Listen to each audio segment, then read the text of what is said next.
I wrote books. I write now, but nobody knows. Nobody can see me now.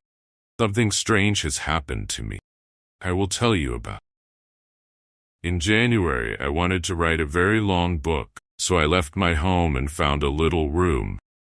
This is a good room for a writer. I'll write my book here. It was a little room, but I liked it. It was very quiet. I began to work on my book. I was happy. Then things began to happen. Strange thing. One day, I was at my desk with my pen in my hand. Suddenly, I thought, I want a coffee, and I haven't got any. I'll have to go to the shop. Put my pen on the table and went out. When I came back, I looked for the pen. Wasn't on the table. I looked on the floor, on my chair, and then on the table again. Wasn't there. I don't understand it, I thought. That night, another strange thing happened. I was in bed, and the room was very quiet. Suddenly, I opened my eye. What was that? I wondered. Then I heard a voice, a man's voice. Who's there? I cried. There was no answer, and there was nobody in the room. I couldn't understand it. I was afraid. What can I do? What was that? After that, strange things happened every day. But I had to finish my book, so I stayed there. The room was very small. There were not many things in it, only a bed, a table, and a chair. And there was a mirror on the wall. It was a very old mirror, and I liked it. Then one day, I looked in the mirror and I saw him, the other man. It wasn't me. This man had a beard, but I didn't. I shut my eyes and looked again. This time, I saw my face in the mirror. That didn't happen. I thought. I was wrong. There wasn't another man. I went for a walk that day and didn't work on my book. I didn't want to be in the room. I didn't want to see or hear strange things.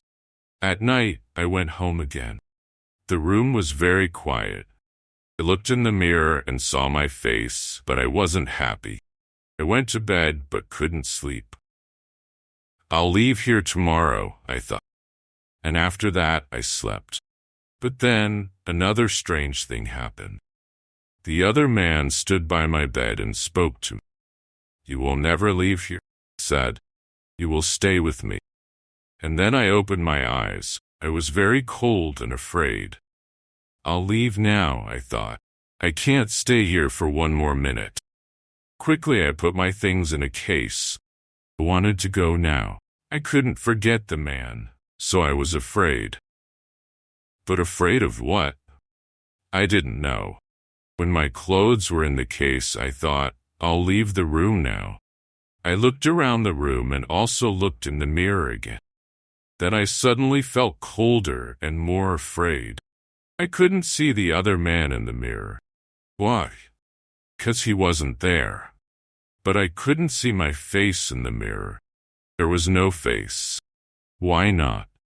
I tried to shout, but no sound came. I had no voice. And then I saw him. I saw the other man. The man with the beard. But he wasn't in the mirror. He was at the table, with my pen in his hand. He wrote my book with my pen. I was angry and tried to speak, but I couldn't, 'cause I had no voice. The other man didn't speak. He smiled and wrote. Suddenly, there was a sound at the door, and I heard a friend's voice. Are you there? My friend called. I want to see you. I was very happy then. My friend will help me, I thought. But I couldn't move. The other man went to the door and opened it. Come in, he said to my friend. Come and see my room. I'm writing my book. My friend came into the room, but he didn't see me. He smiled at the other man. My friend said, Oh, you have a beard now. Again and again I tried to speak, but I couldn't. My friend couldn't see me. He couldn't hear me. He only saw the other man. That is my story. The other man has my room, and he also has my face and my voice. He will finish my book too. But the other man doesn't know one thing. I can write, I can tell my story, and I'm telling it to you.